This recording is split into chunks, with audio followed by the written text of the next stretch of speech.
Today on the net, the youth of Gaza vent their anger online. Theories to explain the death of thousands of birds are multiplying on the web in the US. And Radiohead has made a Haiti benefit concert available for download.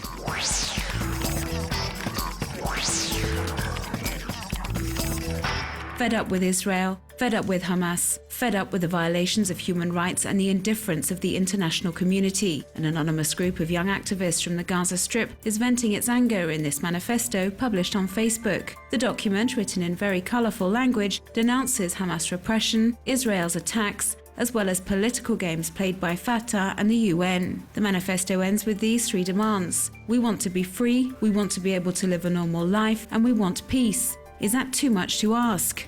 Ever since it was posted online mid-December, the document has been translated into a dozen or so languages and has gained support from thousands of web users across the globe.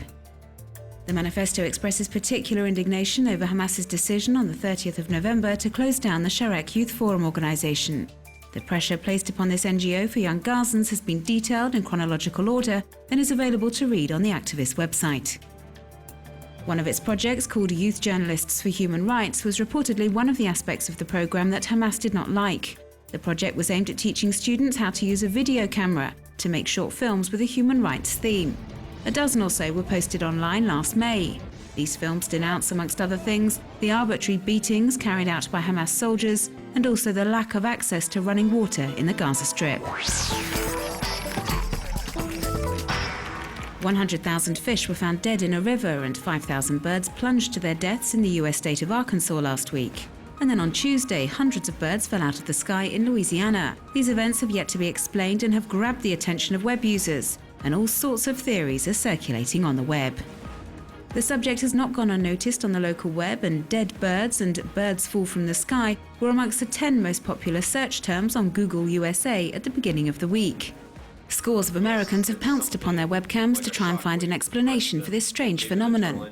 This video blogger, who goes under the name of Smoke and Joe Trainer, has two theories. He thinks the birds were victims of an electromagnetic wave, or they passed through a cloud of toxic gas, which killed them immediately. This woman claims it could be due to a new weapon developed by the army. She's read accounts from residents of Arkansas who reportedly heard muffled sounds from the sky several moments before the birds fell, and so she thinks this is a plausible explanation. But for others, like priest Paul Begley, the death of all these animals is down to something much more mystical. He thinks a Bible prophecy has come true, and that all these events are warnings that the end of the world is near. Finally, some web users like this South Carolina resident are questioning the reason given so far by the Arkansas authorities. They believe the birds were traumatized by the fireworks on New Year's Eve. He does not think this is a very credible hypothesis, as there would be cases like this every year with the Independence Day and New Year celebrations. I don't know. I can't say for a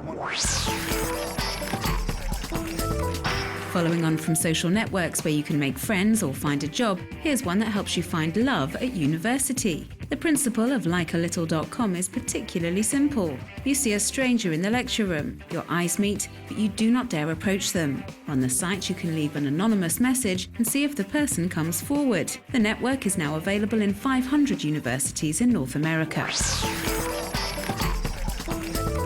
After the earthquake that devastated Haiti in January 2010, Radiohead gave a concert in Los Angeles in support of the victims.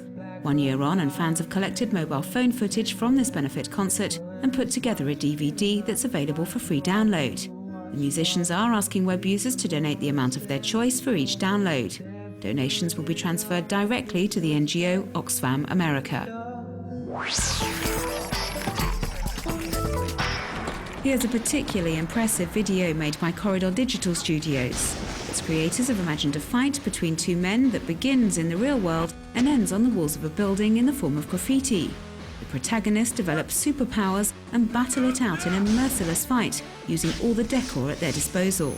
This extremely well-made animation is called graphic violence.